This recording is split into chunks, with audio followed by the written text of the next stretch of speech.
Alhamdulillah, wassalatu wassalamu ala rasulillah wa ala alihi wa sahaba.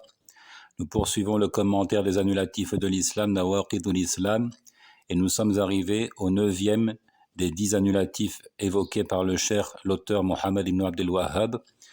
9e annulatif exprimé en ces termes par le poète, gangréné par la gnose de croire qu'on peut sortir de la loi, que les ordres et les interdits c'est pour des gens comme Moussa, et exprimé en ces termes par l'auteur, At-tasi'u man ya'taqada anna ba'da an-nasi yas'uhu al-khuruj 'an ash-shari'ati an shari'ati Muhammadin sallallahu alayhi wa sallam kama wasi'a al-khadira al-khuruj 'an shari'ati Musa alayhi salam fa huwa kafirun. Neuvièmement, donc celui qui a pour intime conviction que certaines personnes ont la possibilité de sortir du cadre de la charia, la loi révélée à Muhammad sallallahu alayhi wa sallam. Croire fermement que pour certaines personnes, il est possible d'échapper à la loi, de ne pas s'en tenir à la révélation faite à Muhammad sallallahu alayhi wa sallam, de la manière dont Al-Khadir ne s'en est pas tenu à la loi révélée à Moussa alayhi salatu wa sallam. Alors celui-là est un mécréant. Encore une fois, man ya'taqada anna ba'da an-nas yas'uhu al-khuruj 'an shari'ati Muhammadin sallallahu alayhi wa sallam kama wasi'a al-Khadir al-khuruj 'an shari'ati Musa alayhi salam fa huwa kafir. Celui qui croit fermement qu'il est possible pour certaines personnes d'échapper au cadre de la loi, de ne pas s'en tenir à la révélation faite à Muhammad sallallahu alayhi wa sallam, de la manière dont Al-Khadir semble ne pas s'en être tenu à la loi révélée à Moussa. Alors celui-là est un mécréant. Donc le récit de Al-Khadir avec Moussa est bien connu et il ressort notamment de la sourate Al-Kahf, la caverne, sourate 18 du Coran. Il est évident que parmi les commandements, les 10 commandements faits à Moussa alayhi salatu wassalam, il y avait l'interdiction de tuer, l'interdiction de confisquer la vie sans droit. Le meurtre est donc catégoriquement interdit dans la Torah, dans la révélation faite à Moussa, comme il est catégoriquement interdit par le Coran. Or, dans le récit de Al-Khadir, nous trouvons فَانْطَلَقَا حَتَّى إِذَا لَقِيَ غُلَامًا فَقَتَلَهُ قَالَ قَتَلْتَ نَفْسًا زَكِيَّةً بِغَيْرِ نَفْسٍ لَقَدْ جِئْتَ شَيْئًا نُكْرًا. Puis ils partirent tous deux, et quand ils eurent rencontré un enfant, l'homme le tua, Al-Khadir le tua. Alors Moïse lui dit, as-tu tué un être innocent qui n'a tué personne? Tu as commis certes une chose affreuse. Donc Moussa a de la répulsion pour cet agissement qu'il considère à juste titre comme un péché, puisque dans la révélation qui lui a été faite, tuer un être innocent, tuer quelqu'un qui n'a pas tué, c'est un grand péché. Mais Al-Khadir donc semblait échapper au cadre de cette loi-là. Il semblait ne pas être concerné par cette loi-là et agir en fonction donc d'autres révélations qui lui étaient faites. Peut-on donc par analogie en venir à la conclusion qu'il est permis à certaines personnes de ne pas s'en tenir à la charia, à la loi révélée à Muhammad alayhi salatu wassalam, s'autorisant ainsi des choses qui ont été frappées d'interdits par la charia et vice-versa, interdisant des choses qui ont été autorisées par la charia? La réponse est non. Non, d'un non catégorique. Et il dit ici, celui qui a cette conviction-là, fahuwa kafir, c'est un mécréant. Donc ici, allusion est faite à un discours de portée philosophique qui a été développé par notamment des gens se réclamant de la religion de l'islam sous la bannière du mysticisme, at-tasawwuf, ou encore de l'ésotérisme, al-batiniya, qui vont donc inventer un certain nombre de terminologies pour présenter les choses telles qu'ils les conçoivent, en disant il y a al-haqiqa wa al-shari'a, en disant il y a deux choses. Il y a la shari'a, c'est-à-dire la loi, un ensemble d'ordres et d'interdictions, loi qui est réservée aux petites âmes, c'est-à-dire aux gens qui ne sont pas élevés spirituellement. Alors que al-haqiqa, que l'on pourrait traduire par la réalité profonde, la vérité absolue, elle est réservée, celle-ci, aux grandes âmes, à ceux qui ont réussi à s'élever spirituellement et qui donc n'ont plus besoin de s'en tenir aux injonctions de la loi. Ça, c'est la manière dont ils conçoivent et qu'ils présentent les choses. C'est de cette manière donc qu'ils vont définir le wali, le fameux saint, l'allié d'Allah, qui selon eux est tellement élevé spirituellement qu'il transcende le cadre de la loi. Et qu'il peut faire des choses qui en apparence sont du péché, de la désobéissance, alors qu'ils le considèrent eux comme un miracle. Comme un prodige qu'Allah Azzawajal accorderait à cet individu élevé spirituellement, entre guillemets. Mais tout cela n'est qu'un piège du diable. La loi, c'est pour tout le monde. La loi, c'est pour tout le monde sans exception. Les plus grands hommes de cette communauté, à commencer par Abu Bakr as-Siddiq, le premier calife de l'islam, s'en tenait strictement à la loi révélée. Or, même chez les mutasawwifa, chez les soufis, on considère que Abu Bakr as-Siddiq est le premier des walis, le premier des saints hommes, le premier des alliés d'Allah. بعث الله نبينا محمدا عليه الصلاة والسلام بالكتاب العظيم وجعله خاتم الرسالات وجعل كتابه خاتم الكتب وجعل دينه خاتم الأديان إلى قيام الساعة وافترض على جامع الثقلين الإيمان به. Allah subhanahu a envoyé notre prophète Muhammad, à lui les éloges et le salut, avec le livre grandissime, l'immense Coran. Et il en a fait donc le sceau, l'aboutissement des révélations. Il a fait en sorte que son livre soit celui par lequel il scelle les révélations. Après ce livre, il n'y aura plus d'autres livres révélés par Allah Azzawajal. Il a fait que cette religion-là, l'islam, soit la dernière des religions jusqu'au moment du dressement de l'heure, jusqu'à la fin du monde. Il n'y aura plus d'autres religions révélées. Cette religion, cette législation vient sceller toutes les révélations qui ont été faites à l'humanité. Et il a imposé aux hommes et aux djinns, tous réunis, d'avoir foi en cette révélation. Croire au Coran et le suivre, c'est un devoir pour tous. فرسالته عليه الصلاة والسلام عامة للإنس والجن والأميين وأهل الكتاب والعرب والعجم والأبيض والأسود وهي ناسخة لجميع الديانات. Donc le message révélé à Muhammad alayhi salatu wassalam est d'une portée générale. C'est une religion universelle qui concerne tout le genre humain et aussi les djinns, que l'on appelle donc les deux fardeaux. Ce message concerne aussi bien les illettrés que les gens du livre. Illettrés ici dans le sens où ce sont des gens qui n'ont pas reçu de livre révélé, à l'instar des polythéistes arabes de la Mecque à l'époque. Ou encore les gens du livre, c'est-à-dire juifs, chrétiens. Ce message concerne aussi bien les arabes que les non-arabes. Toutes les populations, toutes les races sont concernées. Le blanc, le noir, sans distinction. Ce message abroge l'ensemble des religions qui ont précédé. Il vient abroger et supplanter donc l'ensemble des législations. Kama qala ta'ala, qul ya ayyuhan nas inni rasulullahi ilaykum jami'a. Comme le dit le Très-Haut dans le verset 158 de la sourate 7, dit « Ô hommes, je suis pour vous tous le messager d'Allah. » Pour vous tous, sans exception, le messager d'Allah. Wa qala ta'ala wa ma arsalnaka illa rahmatan lil alamin. Le Très-Haut dit encore « Nous ne t'avons envoyé qu'en tant que miséricorde pour les mondes, encore pour l'univers tout entier. » وقال تعالى وما أرسلناك إلا كافة للناس بشيرا ونذيرا. Le Très-Haut dit encore au verset 28 de la sourate 34 et nous ne t'avons envoyé qu'en tant qu'annonciateur et avertisseur pour toute l'humanité, mais la plupart des gens ne savent pas. وقال تعالى ومن يبتغي غير الإسلام دينا فلن يقبل منه وهو في الآخرة من الخاسرين.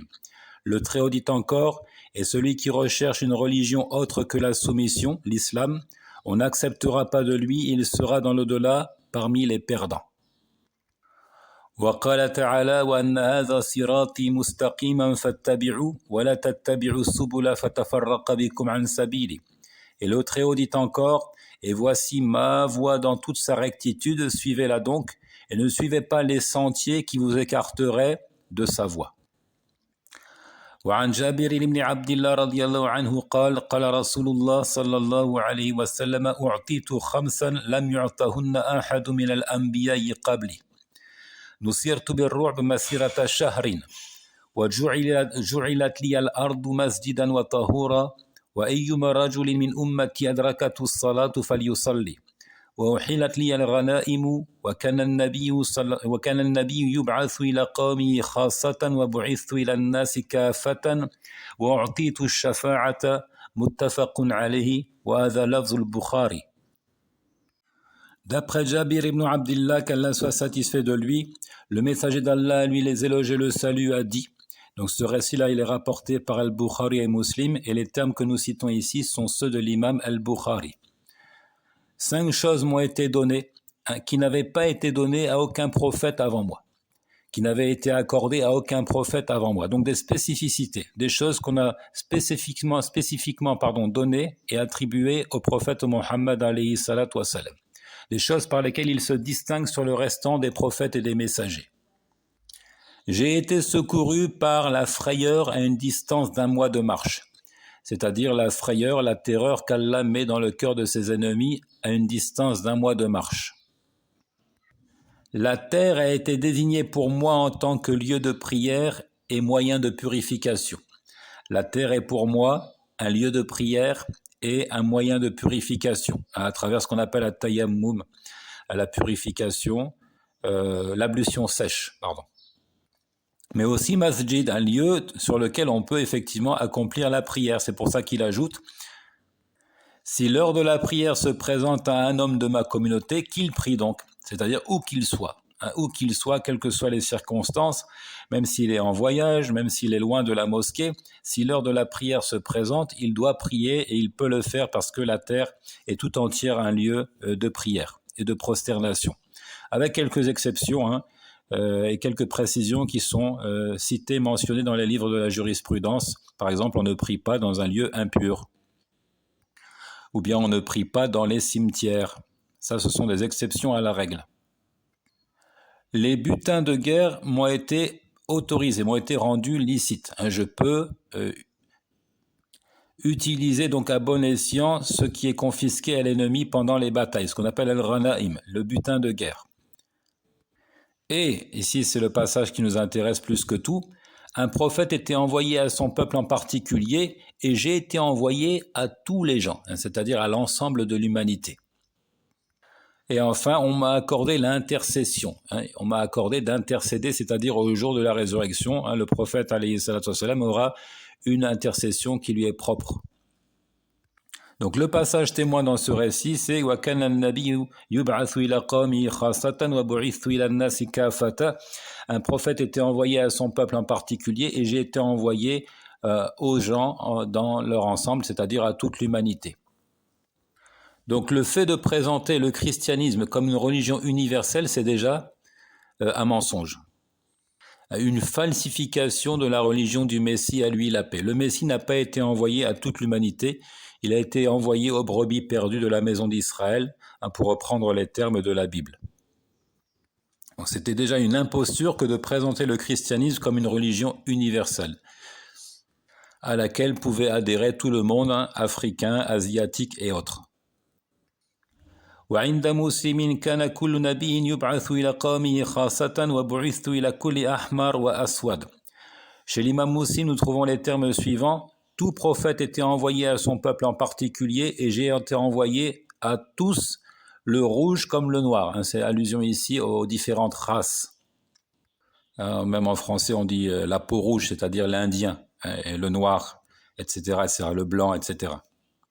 Pour parler donc des différentes ethnies ou des différentes races, pour parler de l'européen, de l'africain, de l'asiatique. وقد أخذ الله الميثاق على الأنبياء أنه إن بعث محمد وهم أحياء أن يتبعوه ويأمروا قومهم باتباعه كما قال تعالى وإذ أخذ الله ميثاق النبيين لما آتيتكم من كتاب وحكمة ثم جاءكم رسول مصدق لما معكم لتؤمنن به ولتنصرنه قال أقررتم وأخذتم على ذلكم إصري قالوا أقررنا قال فاشهدوا وأنا معكم من الشاهدين. Allah subhanahu a effectivement pris l'engagement des prophètes de suivre Muhammad alayhi salatu wassalam si jamais il est envoyé pendant qu'ils sont toujours en vie, pendant qu'ils sont toujours à la surface de la terre. S'ils apprennent que Muhammad a été envoyé, alors leur devoir c'est de le suivre et de commander à leur peuple de le suivre. Cela ressort à travers le verset 81 de la sourate 3. Le Très-Haut dit: et lorsqu'Allah prit cet engagement des prophètes, chaque fois que je vous accorderai un livre et de la sagesse, et qu'ensuite un messager vous viendra confirmer ce qui est avec vous, vous devez croire en lui et vous devrez lui porter secours. Il leur dit: consentez-vous et acceptez-vous mon pacte à cette condition? Nous consentons, dirent-ils. Soyez-en donc témoins, dit Allah, et me voici avec vous parmi les témoins. وقد جاء عن ابن عباس يعني في تفسير الآية أنه قال: ما بعث الله نبيا إلا أخذ عليه العهد لئن بعث محمد وهو حي ليتبعنه وأخذ عليه أن يأخذ على أمته لئن بعث محمد وهم أحياء ليتبعنه وينصرنه. Dans l'exégèse de ce verset, nous trouvons de Ibn Abbas, qu'Allah soit satisfait de lui et de son père, qu'il dit: Allah n'a pas envoyé un seul prophète sans prendre de lui l'engagement suivant. Si Muhammad est envoyé alors que tu es vivant, tu le suivras. Et il a pris de lui cet engagement. Si Muhammad alayhi salatu wassalam est envoyé pendant qu'ils sont vivants, alors tu commanderas à ta communauté de le suivre. Tu commanderas à ta communauté de le suivre si Muhammad est envoyé pendant qu'ils sont vivants, de le suivre et de le secourir. وقال ابن كثير في معنى الآية: يخبر تعالى أنه أخذ ميثاق كل نبي بعثه من لدن آدم عليه السلام إلى عيسى عليه السلام لمهما أتى الله أحده من كتاب وحكمة وبلغ أي مبلغ ثم جاءه الرسول من بعده ليؤمنن به ولينصرنه وليمنعنه ما هو فيه من العلم والنبوة من اتباع من بعث بعده أو من بعث بعده ونصرته. انتهى. Ibn Kathir, qu'Allah lui soit clément, a dit à propos de ce verset: le Très-Haut informe avoir pris l'engagement de tout prophète qu'il envoya depuis Adam, à lui la paix, jusque Jésus, à lui la paix. Donc depuis l'aube de l'humanité, depuis Adam jusque la prophétie de Jésus, fils de Marie, à lui la paix. À chacun de ces prophètes, à tous ces prophètes-là, qui, d'après certains récits, même s'ils font l'objet de discussions, atteignaient le nombre de 120 000, tous ont pris l'engagement suivant. Quoi qu'il ait reçu de la part d'Allah de livres, de sagesse, quel que soit le statut, le degré qu'il atteint, il se devra de croire en Muhammad, il se devra de croire et de secourir le messager qui viendra après lui. Et ce qu'il détient de savoir et de prophétie ne doit pas l'empêcher de suivre le messager qui est envoyé après lui, ni même de le secourir, de lui prêter main forte. قال ابن تيمية: فمحمد عليه الصلاة والسلام رسول الله إلى جميع الثقلين إنسهم وجنهم عربهم وعجمهم ملوكهم وزهادهم الأولياء منهم وغير الأولياء فليس لأحد الخروج عن متابعته باطنا وظاهرا ولا عن متابعة ما جاء به من الكتاب والسنة في دقيق ولا جليل ولا في العلوم ولا الأعمال ولا في العلوم ولا الأعمال وليس لأحد أن يقول له كما قال الخضر لموسى عليه الصلاة والسلام. Ibn Taymiyyah qui disait: Muhammad, à lui les éloges et le salut, est le messager d'Allah pour les deux fardeaux, les hommes comme les djinns, les êtres humains comme les djinns, les arabes comme les non-arabes, les souverains, ceux qui détiennent l'autorité, comme les ascètes, les simples dévots, ceux d'entre eux qui sont alliés d'Allah, que l'on peut qualifier de saints, et ceux qui ne sont pas des saints. Tous sont appelés donc à suivre Muhammad alayhi salatu wassalam. Il n'appartient à personne de se passer du suivisme du prophète, que ce soit de manière apparente ou cachée. Il n'appartient à personne de se passer de ce suivisme du messager, tant de manière apparente que cachée. Nul ne peut éviter de suivre ce qu'il a apporté de livres et de traditions. Al-Kitab wa Sunna, le livre d'Allah et la tradition prophétique. Dans ce qu'il recèle de subtil, mais aussi d'évident. Tout doit être suivi, tout doit être accepté. Dans ce qu'il recèle de science et ce qu'il recèle d'actes. Tout doit être admis en matière de connaissances et tout doit être appliqué dans la mesure des possibilités lorsqu'il s'agit de passer à l'acte. Et il n'appartient à personne de lui dire, comme l'avait dit Al-Khadir au prophète Moussa.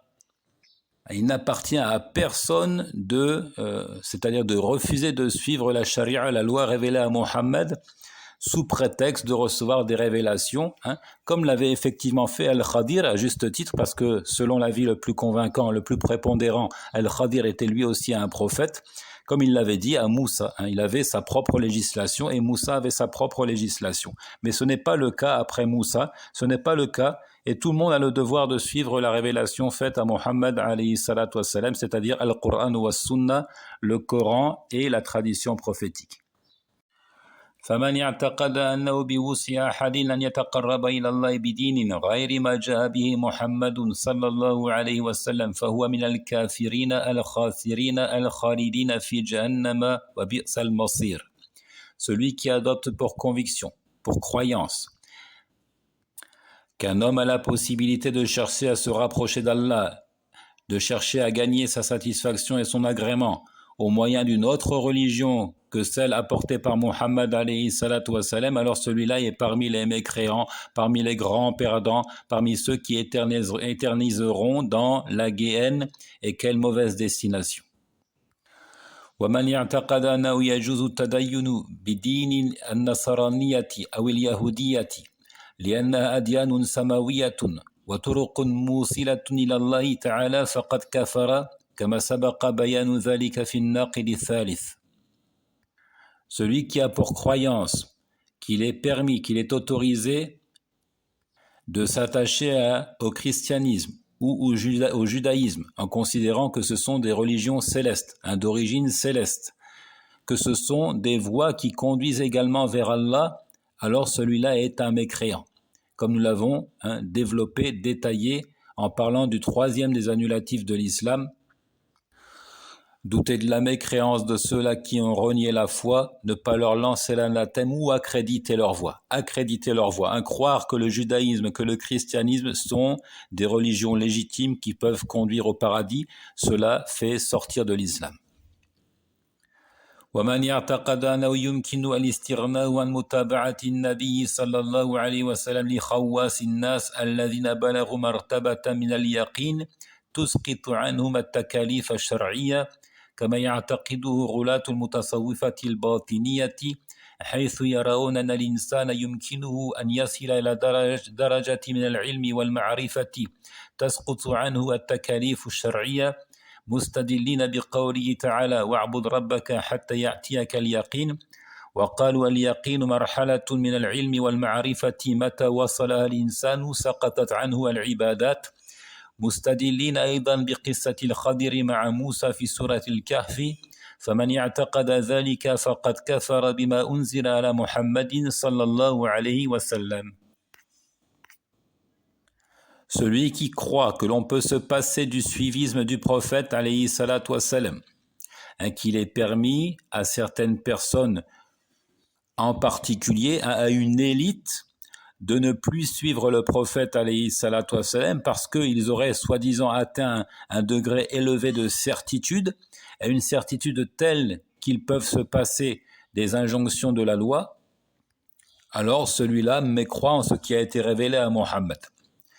Et cet avis-là, cette opinion, c'est celle des plus extrémistes parmi les soufis, les mystiques ésotériques soufis, qui pensent qu'un homme peut s'élever graduellement sur le plan spirituel jusqu'à atteindre un tel degré de connaissance, de savoir qu'il n'est plus concerné par les ordres et les interdits, il n'est plus concerné par la loi. Donc il échappe à toute contrainte, il fait ce que bon lui semble sous prétexte de certitude.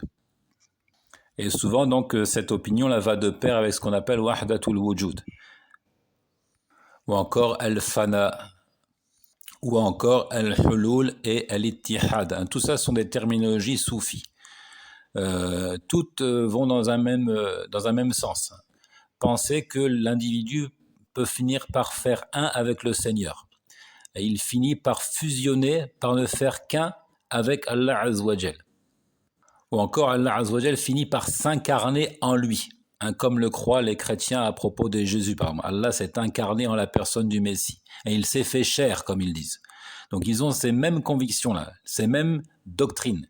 Ils croient que l'individu peut s'élever à force d'exercice, de zikr et autres, de litanie et autres, jusqu'à fusionner avec le Seigneur. Ou bien ils croient qu'il n'y a pas de distinction à faire entre le Créateur et les créatures. Ce qu'on appelle donc l'unité de l'existence. L'unité de l'existence. Et tout cela relève de la mécréance majeure qui fait sortir du cercle de l'islam. Évidemment, si l'individu pense être Allah Azzawajal, à quoi bon prier? Si je suis Dieu, quel Dieu vais-je encore prier? Allahu al-Musta'an, qu'Allah nous guide. Et ils avancent pour argument la parole du Très-Haut et adore ton Seigneur jusqu'à ce que te vienne la certitude. Et ils disent la certitude ici, c'est une étape avancée du savoir et de la connaissance. Lorsque l'individu atteint un tel degré là, il n'est plus concerné par l'ibadat, par le culte qui doit être rendu à Allah Azzawajal. Ils avancent aussi pour argument le fameux récit de Al-Khadir avec Moussa dans la sourate de la caverne. Celui qui a de telles convictions, qui est porteur de telles doctrines, mécroit. Il a refusé, il a rejeté ce qui a été révélé à Muhammad alayhi salatu wa salam. Il n'est pas musulman. Donc en réalité, ces gens-là sont des gens extrêmement orgueilleux, pleins d'infatuation, qui pensent avoir atteint un tel niveau de connaissance, de clairvoyance, qu'ils ont compris quoi? Qu'est-ce qu'ils ont compris au final? Qu'ils sont Dieu, qu'ils ne font qu'un avec Allah Azzawajal, et que les adorations, le culte, le jeûne, la prière, l'aumône, c'est pour les petites âmes, les faibles d'esprit qui n'ont pas compris.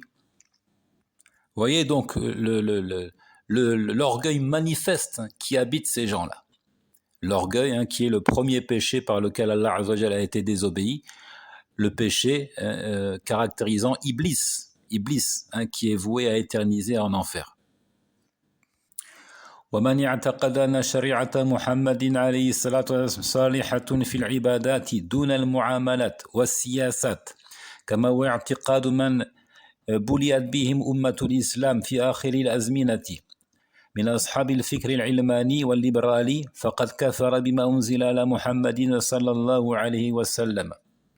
Et par extension, donc pour ne pas parler simplement des mystiques, des soufis, il dit celui qui a pour conviction que la charia, que la loi révélée à Muhammad alayhi salatu wassalam est valide pour ce qui est du culte, des actes cultuels, de prière et autres, tandis qu'elle ne convient pas à tout ce qui est transaction et échange entre les hommes ou encore politique et gestion économique et autres, alors celui-là a mécru en ce qui a été révélé à Muhammad alayhi salatu wassalam. Donc celui qui veut réduire la charia à son aspect cultuel, à la prière, à la relation qui peut être établie entre le serviteur et son Seigneur à travers un certain nombre d'actes d'adoration, tandis qu'il met de côté la charia pour tout ce qui est gestion politique, économique et autres, sociale et autres d'un pays, alors celui-là a mécru en ce qui a été révélé à Muhammad, il est concerné aussi par cet annulatif.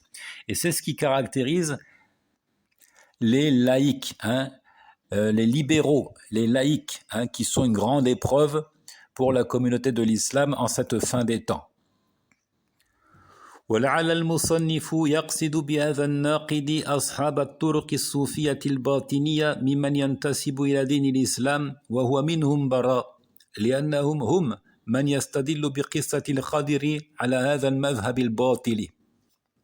Donc ici on extrapole, mais en réalité nous pensons que l'auteur a voulu parler en particulier des confréries soufis, mystiques, ésotériques, de ceux qui se réclament de l'islam, alors que, en réalité, ils n'ont pas de lien avec cette religion. Ils se réclament de l'islam alors que l'islam les désavoue. Pourquoi nous disons cela? Parce que ce sont ces gens-là, ces mystiques, qui avance pour argument le récit de Al-Khadir avec Moussa afin de justifier donc leur orientation qui est pourtant infondée, leur philosophie nulle et infondée. Donc cette approche philosophique justifie et explique pourquoi il y aurait eu des liens solides à travers l'histoire entre ces confréries soufis et la franc-maçonnerie. Notamment donc au XIXe siècle, fin XIXe, il y a un certain nombre de personnages célèbres qui, se réclamant de ces confréries soufis, ont fini par tisser des liens d'amitié, et même ont fini, selon certains, par adhérer à la franc-maçonnerie, puisque tous prônent une seule et même religion, une religion qui transcende le cadre de la loi. Une religion donc qui bannit, qui rejette radicalement même ce qu'ils appellent le clergé. Ils disent on n'a plus besoin d'église, on n'a pas besoin d'église. C'est un monde d'esprit, un monde spirituel dans lequel on n'a plus besoin des contraintes de la loi. Et donc il n'y a pas un clergé pour nous dire ce que l'on doit faire et ce qu'on ne doit pas faire. On doit rejeter cette idée-là, de nous imposer des ordres, de nous imposer des interdits. Donc c'est une communion des grandes âmes libres, voilà, libérées. Le terme de liberté, il ressort très fréquemment chez les maçons. Et ça explique aussi pourquoi donc on trouve ces confréries soufis pour s'allier aux non-musulmans et pour pactiser et pour s'allier donc dans la guerre contre le véritable islam, l'islam orthodoxe, l'islam traditionnaliste sunnite. Parce qu'effectivement, il rejette finalement cette idée d'alliance et de désaveu, entendez par là l'alliance aux véritables croyants et le désaveu des mécréants. Au contraire, ils se sentent plus proches des mécréants que des croyants. Et ils sont plus frères des mécréants que des croyants. Et lorsque le colon, et notamment donc la France, va coloniser l'Afrique, elle va beaucoup s'appuyer sur ces confréries mystiques soufis, telles que la Tijaniya, pour légitimer sa présence et pour renforcer son autorité sur ces territoires-là. Et surtout pour combattre le véritable islam et ses tenants. Quant au verset « Wa'bud rabbaka hatta ya'tiyaka al-yaqin » et adore ton Seigneur jusqu'à ce que te vienne la certitude, l'avis vrai sur cette question, c'est que la certitude ici, c'est la mort. On veut dire par là, consacre-toi à l'adoration d'Allah jusqu'aux derniers instants de ta vie, jusqu'à ce que la mort se présente à toi. Wallahu ta'ala a'lam.